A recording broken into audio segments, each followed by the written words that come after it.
Here we have an echo dot to do the spoken reminder, a light to do the visual reminder, a button to confirm that we've seen the reminder.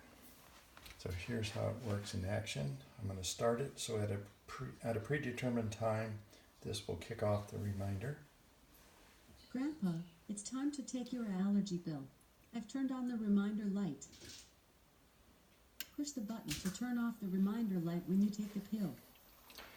And so if the senior is not in the room when the spoken reminder is said, they can see the light. You can place several of these around the home.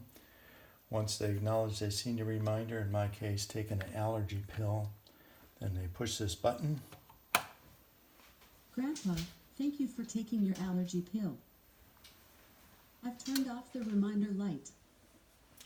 And you can do this once a day or several times a day if needed.